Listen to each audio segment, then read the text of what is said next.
We parked in front of the big garage door. Mac unlocked the side door and we went inside. The space smelled like wood. The boat was in the middle of the space. My eyes widened in surprise. "You finished the hull?" I said. He nodded, and the pride was evident in his smile. "There's still a lot to do, but I feel like the most challenging part is over." I walked around the boat. It was only 10 feet long, but it looked so much bigger in the small space of the garage. I ran a hand over the long planks of wood that made up the hull. I looked at Mac. "This is beautiful," I said. "It's not a 1976 Cadillac Brougham," he said. I smiled. "It's better. But don't tell Liz I said that." "Are you going to want to take this out then?" he teased.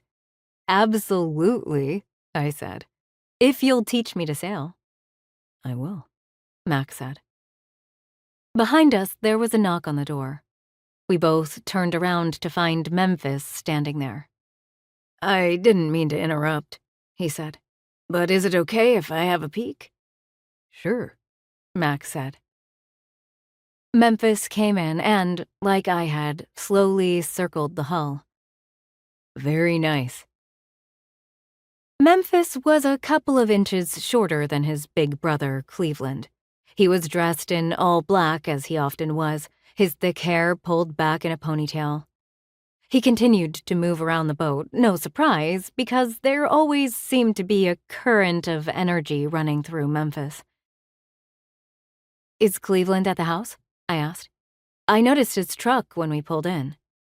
"He's down on the beach," Memphis said, gesturing over his shoulder. "Something in the water caught his eye." He turned his attention back to the boat and asked Mac what he'd decided on for paint. They started talking, and I decided to go say hello to Cleveland. I knew Mac and Memphis would be a few minutes. Memphis had been very interested in the whole building process, even though he wasn't a sailor. I walked across the back of the property and over to the edge of the embankment that dropped down to the water below. I could see Cleveland, who had waded out to his mid-thighs. I couldn't really see what he was after. It was caught in a mass of seaweed and blue plastic tarp. I started down the path to the sand below. As I reached the beach, I realized that it was a person floating in the water, tangled in the seaweed. My stomach lurched, and I bolted down the sand toward Cleveland, who was just standing there. I splashed through the water to get to him.